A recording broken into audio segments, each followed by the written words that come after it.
Brain rot Oxford का साल 2024 के लिए चुना गया वर्ड ऑफ द ईयर, जिसका मीनिंग है एक ऐसी सिचुएशन जिसमें एक इंसान इतना हाइपर सिम्युलेटेड कंटेंट कंज्यूम करने लगे कि वो अपनी असली दुनिया के टच से ही अलग हो जाए। Oxford's word of the year is brain rot. The term has been used to describe the impact of over-consuming low-quality content, particularly on social media. शाम के 8 बजे हैं। आपने डिसाइड किया कि मैं आज 2 चैप्टर्स खत्म कर दूंगा। आपने अपनी बुक्स और नोट्स रेडी कर लिए और पढ़ने की पूरी तैयारी हो गई। वैसे ही आपके फोन में एक नोटिफिकेशन आया जिसमें आपके दोस्त ने आपको एक इंफॉर्मेटिव रील सेंड की। तभी आपने सोचा कि थोड़ा और रिफ्रेशमेंट के लिए 5 मिनट स्क्रॉल कर लेता हूँ। आपने पॉलिटिकल वीडियोस, रेसिज्म और डार्क कॉमेडी की रील्स को देखना स्टार्ट कर दिया। इतने में देखते देखते 1 घंटा बीत गया। तो अब इतनी देर में आपका फोकस पूरी तरीके से लूज हो चुका होगा और दोबारा फोकस रीगेन करने में कम से कम 20 मिनट्स लगते हैं। लेकिन ये हर 5-10 मिनट में रील स्क्रॉल करने की आदत आपके फोकस और अटेंशन स्पैन को पूरी तरीके से डिस्ट्रॉय कर चुकी है। ये प्रॉब्लम हमारा यूथ एक बहुत बड़े लेवल पे फेस कर रहा है, बस अभी ज्यादातर लोग अवेयर नहीं है कि वो एक एडिक्ट बन चुके हैं। और ये एडिक्शन ड्रग एडिक्शन से भी ज्यादा खतरनाक है, इतना खतरनाक कि एंडलेस स्क्रॉलिंग का इन्वेंशन करने वाले एजा रज़किन भी अपनी इस इन्वेंशन का आज रिग्रेट करते हैं। The Indian government has banned dozens of Chinese-owned apps and the wildly popular video platform TikTok. जून 2020 को इंडिया के अंदर टिकटॉक ऐप को बैन कर दिया गया, जो उस वक्त शॉर्ट फॉर्म कंटेंट कंज्यूम करने के लिए सबसे पॉपुलर ऐप थी। टिकटॉक बैन की खबर इंडिया के लिए काफी बड़ी थी क्योंकि फाइनली भारत क्रिंज कंटेंट से मुक्त होने जा रहा था। लेकिन उसके ठीक 1 महीने बाद जुलाई 2020 में इंस्टाग्राम ने रील्स को लॉन्च कर दिया। रिलीज के ठीक 1 हफ्ते बाद इंस्टाग्राम नंबर 1 चॉइस ऐप बन गया और आज इंस्टाग्राम पर रील्स यूजर का सबसे बड़ा नंबर भी इंडियंस का ही है, जो है 38 करोड़। एक रिपोर्ट के हिसाब से अगर जेनजी की बात की जाए तो वो दिन में लगभग 450 रील्स देखते हैं और दुनिया भर में लोग फेसबुक और इंस्टाग्राम पर 200 बिलियन रील्स। ये नंबर कितना बड़ा है इसका अंदाजा आप लगा सकते हैं कि 1 बिलियन इक्वल टू 100 करोड़ और दुनिया की पॉपुलेशन है लगभग 8 बिलियन यानी 800 करोड़ के आसपास। तो इस वक्त इंटरनेट पर अगर किसी भी तरीके का कंटेंट कंज्यूम किया जाता है तो उसमें सबसे ज्यादा है शॉर्ट फॉर्म कंटेंट। जिस चीज की शुरुआत सिर्फ एक फोटो शेयरिंग ऐप की तरह हुई थी वो आज ब्रेनलेस कंटेंट का हब बन चुका है। और उसमें गलती आपकी भी नहीं है क्योंकि ऐप खुद चाहता है कि वो आपको हुक कर दे। 2021 में विसल ब्लोअर फ्रांसिस ह्यूगन इन्होंने मेटा के कुछ इंटरनल डॉक्यूमेंट्स लीक किए थे जिसमें पता चला था कि Facebook algorithm user engagement prefer करता है यूजर वेलबींग के ऊपर। फेसबुक में अपनी फीड में कुछ ट्विक्स करने की बात भी सामने आई थी, यानी कि उन्होंने कुछ चेंजेस किए थे जिसमें फेसबुक ने कुछ नेगेटिव कंटेंट को पुश करना स्टार्ट कर दिया था जिससे कि यूजर और स्ट्रॉन्ग रिएक्शंस दे। और उनके एक लीक्ड मेमो में साफ साफ मेंशन था ग्रोथ एट ऑल कॉस्ट। उसी रिसर्च के अंदर इंस्टाग्राम के बारे में भी मेंशन था कि इंस्टाग्राम कैसे टीनेजर्स में बॉडी इमेज इश्यूज और एंजाइटी पैदा कर रहा है। उसमें मेंशन था कि we make body image issues worse for 1 in 3 teen girls. Toxicity बहुत ज़्यादा बढ़ जाती है। जैसे मेरी एक बहन है, वो नोएडा में पढ़ाई करती है, बीकॉम करती है और वो अकेले ही रहती है। तो पहले भी बहुत ज़्यादा बातचीत नहीं करती थी, लेकिन अब वो रील्स के थ्रू ही बातें करती है। हम कॉल भी करते हैं तो पिकअप नहीं करती और मतलब गुस्से में रहती है ज़्यादातर। तो उसके नेचर में पता नहीं कैसे चेंज आ गया। मतलब ये डेली शेड्यूल में एक वो हो जाता है कभी कभार कि रील्स तो स्क्रॉल करना ही, क्योंकि उसके बिना नींद नहीं आती।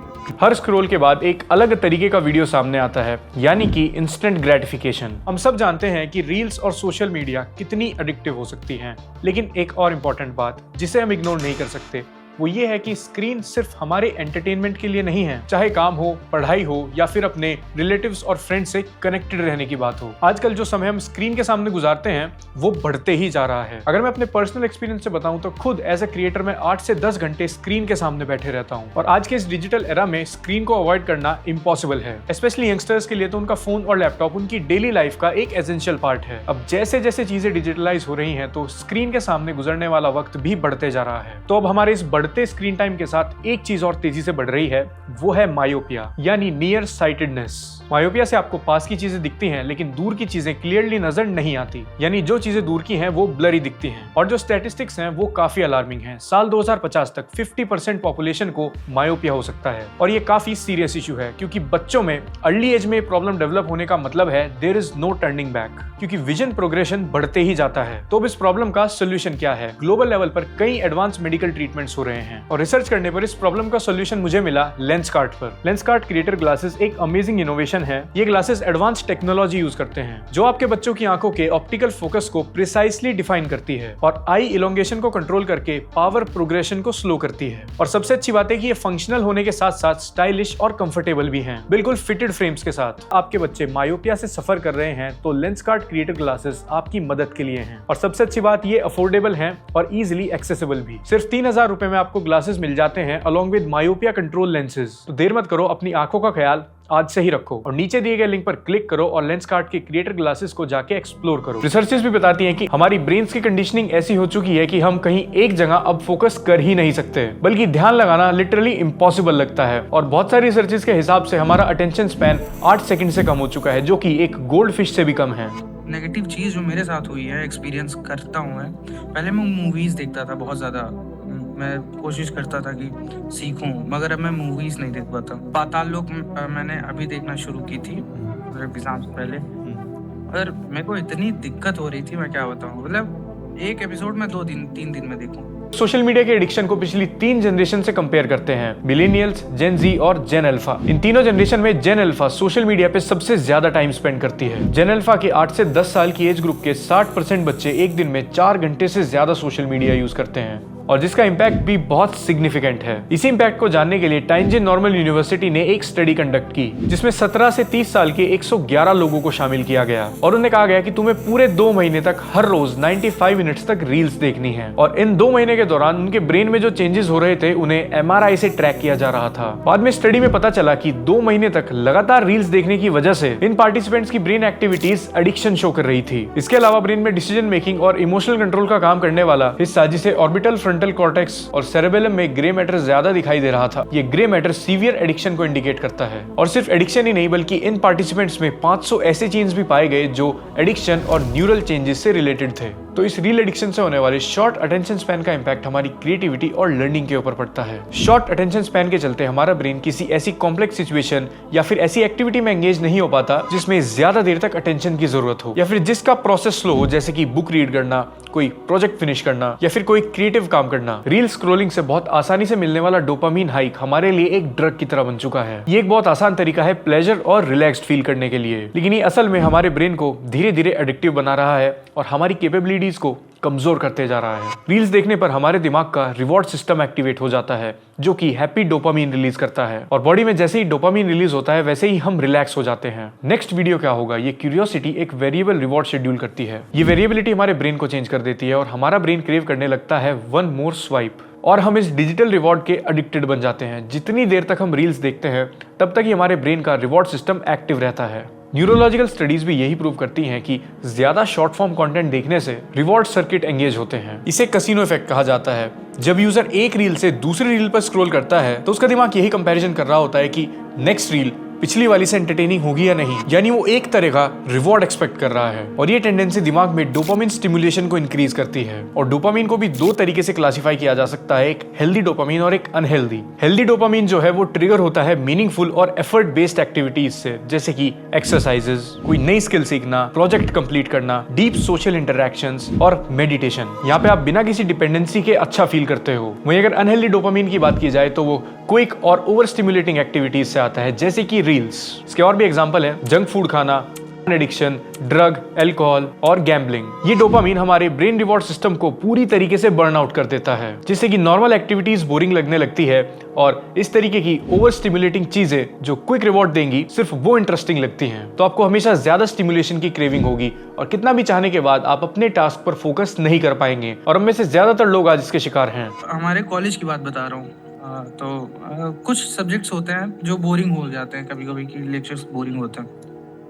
तो बंदे क्या करते हैं, कॉलेज की बैक सीट पे बैठ के एक कान में ईयरबड लगा के स्क्रॉल करते हैं। वो ये ऐसी चीज़ है कि हम छोड़ना तो सब चाहते हैं, कोई खुश नहीं है अपनी स्क्रोलिंग की आदत से, जिसके अंदर थोड़ा भी सेंस बचा है, मगर कोई कर नहीं पा रहा है इस चीज को। हार्वर्ड बिजनेस रिसर्च ने लोगों के 2 अलग ग्रुप पर ये एक्सपेरिमेंट किया था कि पहले ग्रुप को सिर्फ एक म्यूजिक वीडियो का कंटेंट दिखाया गया और वहीं दूसरे ग्रुप को म्यूजिक से रिलेटेड काफी सारी रील्स दिखाई गई। अब जिस ग्रुप को एक वीडियो दिखाया गया था उनसे पूछा गया कि आप ये वीडियो दोबारा देखना चाहेंगे या फिर किसी और काम पे स्विच करना चाहेंगे, तो उनका जवाब था कि वो इस वीडियो को दोबारा नहीं देखेंगे। वहीं जिस दूसरे ग्रुप को अलग अलग म्यूजिक की रील्स दिखाई गई थी वहां उन लोगों का परसेंटेज ज्यादा था जो दोबारा काम के बजाय उन रील्स को ही देखना प्रेफर करेंगे। इसी डोपामिन ओवर स्टिमुलेशन की वजह से होता है कॉग्निटिव ओवरलोड। जब आपका ब्रेन एक चीज पे फोकस करना शुरू करेगा उसके 15 या 30 सेकंड बाद उसे नया कंटेंट देखने को मिलेगा, जिसकी वजह से ब्रेन डीप प्रोसेसिंग करना बंद कर देगा और अब ब्रेन को मीनिंगफुल और एफर्ट बेस्ड एक्टिविटीज बोरिंग लगने लगेंगी। एक सेइंग है, बोर्डम स्पार्क्स क्रिएटिविटी। मुझे और आपको शायद याद भी नहीं होगा कि लास्ट टाइम आखिर हम बोर कब हुए थे। जैसे ही हम किसी एक्टिविटी से बोर होते हैं उससे पहले ही हमारा फोन हमारे हाथ में होता है और हम रील्स स्क्रॉल कर रहे होते हैं। एक साइकोलॉजिस्ट डॉक्टर सैंडी मान, जिन्होंने अपसाइड डाउन लिखी थी, उनका कहना था, we shouldn't fear boredom, it's during that self reflection and creative thoughts break down often occur. लेकिन इस डिजिटल एज में बोर्डम बहुत ज्यादा रेयर है। आपको जानकर हैरानी होगी कि बोर्डम जो है वो काफी चीजों की डिस्कवरी और इन्वेंशन का भी रीजन है। बर्नर्स ली अपने काम पर बोर हो रहे थे और वो ढूंढ रहे थे कि इन्फॉर्मेशन को शेयर करने के लिए कोई इजी या ऑर्गेनाइज तरीका मिल जाए, तो उन्होंने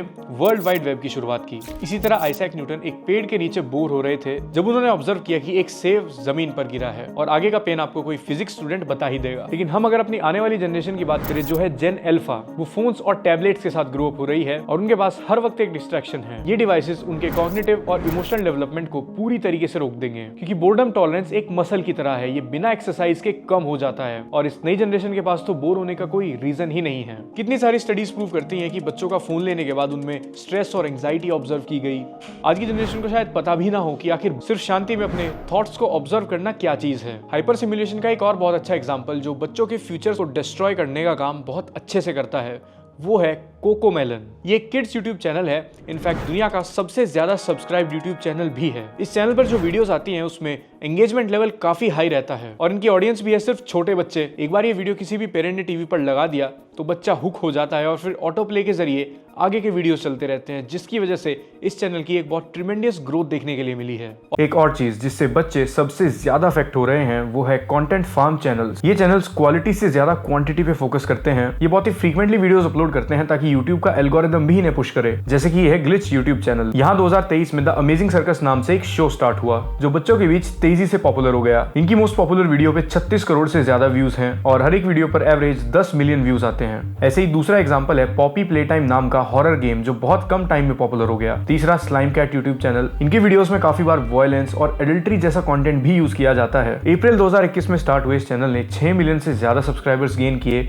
और चैनल पर अब तक 175 करोड़ व्यूज से ज्यादा आ चुके हैं। और इन तीनों चैनल्स में एक चीज कॉमन है कि ये अपनी वीडियोस में same characters, same editing style और म्यूजिक का यूज करते हैं ताकि कंटेंट को किड्स के लिए फेमिलियर बनाया जा सके। और यहाँ वही सेम ब्रेनलेस कंटेंट होता है, सिर्फ वाइब्रेंट कलर्स, 3 या 4 सेकंड में एक नया फ्रेम और कई बार यहाँ वायलेंस, एडल्ट्री, क्राइम और हॉरर से रिलेटेड कंटेंट भी दिखाया जाता है ताकि ज्यादा बच्चों की अटेंशन को ग्रैब किया जा सके। इनमें और ट्रेडिशनल टीवी शोज में सबसे मेजर फर्क था कि वो शोज एक अलॉटेड टाइम पे आएंगे और फिर नेक्स्ट एपिसोड देखने के लिए कुछ समय का वेट करना पड़ेगा। लेकिन यहाँ सारा कंट्रोल एक बच्चे के हाथ में है। ऑटो प्ले के जरिए एक के बाद एक वीडियो प्ले होती रहती है। इनकी वीडियो में यूज होने वाले ब्राइट कलर्स और फास्ट पेस म्यूजिक बच्चों के दिमाग में डोपामिन रिलीज को बहुत ज्यादा स्टिमुलेट करते हैं, जो कि उनके डेवलपिंग ब्रेन के लिए किसी ड्रग से कम नहीं है। और जब बच्चों को इस हाइपर स्टिमुलेटिव कंटेंट की लत लग जाती है तो उनके लिए रीडिंग, राइटिंग जैसा क्रिएटिव काम करना बहुत ज्यादा मुश्किल हो जाता है। जिस भी काम में फोकस और अटेंशन की जरूरत पड़ेगी वही चीज उन्हें इरिटेटिंग लगने लगेगी। अगर अभी के लिए एक हाइपर स्टिमुलेशन का एग्जांपल देखना चाहते हो तो इस वीडियो को 2x में प्ले करके देखना और फिर इसे नॉर्मल पेस पे सेट करना, तो आपको ऐसा लगेगा कि नॉर्मल स्पीड पे वीडियो कितनी स्लो और बोरिंग है। और रील्स और शॉर्ट कंटेंट तो इससे भी बहुत ज्यादा फास्ट पेस होता है। लेकिन ज्यादातर लोग आजकल नॉर्मल स्पीड पे लॉन्ग फॉर्म वीडियोस देख ही नहीं पाते क्योंकि उनके ब्रेन ने इतना ओवर स्टिमुलेटेड कंटेंट कंज्यूम कर रखा है। सिर्फ 2 या 3 मिनट देखने से हाइपर स्टिमुलेशन कंटेंट का कितना फर्क पड़ता है। तो जब रोज 4 घंटे हम रील स्क्रॉल करते हैं तो उसका क्या इंपैक्ट होता होगा। तो अब इतने सारे नेगेटिव इंपैक्ट्स के बीच जब इस प्रॉब्लम के सोल्यूशन की बात आती है तो ज्यादातर लोग कहते हैं कि सोशल मीडिया डिलीट कर दो। बहुत सी स्टडीज बताती है कि अचानक एडिक्शन से दूरी बनाना काफी मुश्किल होता है। सही मेथड ये है कि इस हैबिट को धीरे धीरे कम किया जाए। यानी अगर कोई इंसान रील्स पर डेली बेसिस पे ज्यादा समय खर्चता है तो उसे ट्राई करना चाहिए कि वो हर दिन कम समय के लिए रील यूज करे। तो आप दिन में कितने घंटे रील स्क्रॉल करते हैं वो हमें कमेंट सेक्शन में बताना, और कमेंट करना कि इस एडिक्शन को कंट्रोल करने के लिए क्या मेजर्स लिए जा सकते हैं, जिससे कि बहुत सारे यूजर्स की हेल्प भी होगी। सो खैर, आज की इस वीडियो में इतना ही। मेरे सोशल मीडिया हैंडल्स का लिंक आपको डिस्क्रिप्शन में नहीं मिलेगा क्योंकि ये वीडियो उसी के अगेंस्ट है। बाकी मिलेंगे अगले वीडियो में। Good bye.